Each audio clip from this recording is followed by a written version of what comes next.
ESPN's Adam Schefter with his read of this offseason's free agency class. It doesn't seem to be considered a great one in the eyes of executives across the league. I've had GMs, front office executives, scouts who have been looking at this free agent class and saying, not a great class. These teams have done a great job at tying up their own players long-term and making sure that they don't get to free agency.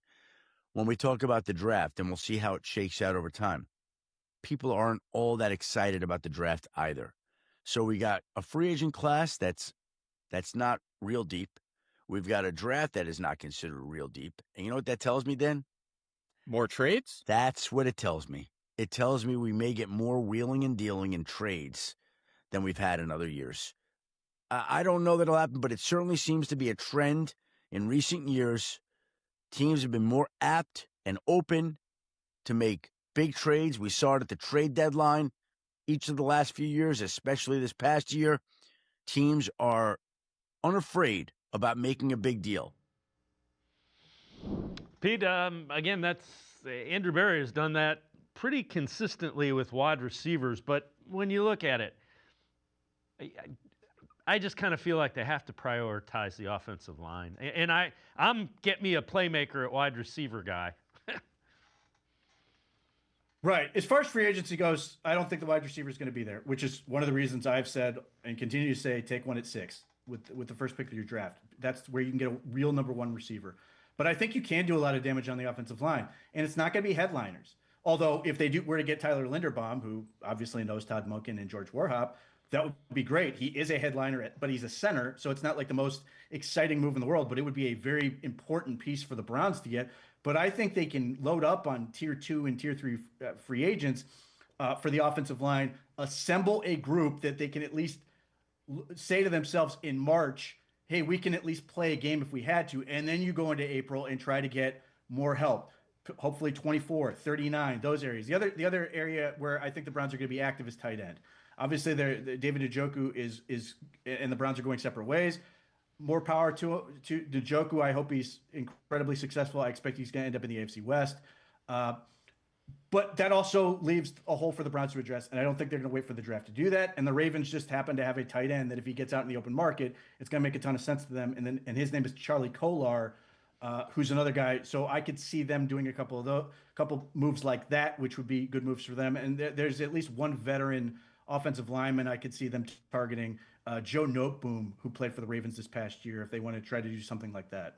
When you look at the line, are there internal guys that you think they could move around that make some sense?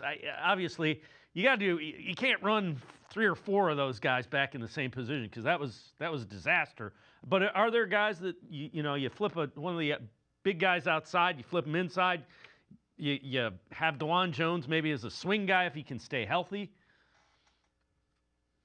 So, one, I'm very curious to see what happens with KT Leviston because he was acquired right before the start of the season. He was thrown in the fire, and he was not ready because he hadn't been here. Now, by the end of the season, when they threw him in there, was he a good tackle? Was he a starting caliber tackle? No, not yet, but he was a lot better. So I'm curious to see what happens with a guy like that. And between him and DeJuan Jones, they should be okay as far as at least backups, and maybe they can push to start. The guy, if you're trying to move somebody, the guy who I think might make the most sense is Zach Zinter. I would not be shocked at all, especially given the uncertainty around Luke Whippler, who got hurt in the last game, and then obviously Ethan Posick, who got hurt, and unfortunately for him, it probably will not be available until midseason at best, and will then probably want to sign with a contender at that point. I could see Zinter moving to center and getting a look there. He's taken snaps from that position. He has done it. Depending on what the Browns want to do they see that as sort of a path to get him viable? Now entering his 3rd year, it's really put up or shut up time for a guy like that. 3rd round pick and all these things. Can he give you something at that position or guard, either way? But I think he's one where you can sort of look at it and go, maybe we push him inside and see if he could do it there. Yeah, that's absolutely fair. Again, you need 8, 9, and you might have 2 or 3. So it's going to be a lot of new faces, and it probably should be just based on the way that group performed. I hope they get super aggressive. And that's why I'm saying, like, you don't need to take huge cash swings. Like, again, if you can get Linderbaum, I think that's a foundational piece for your group.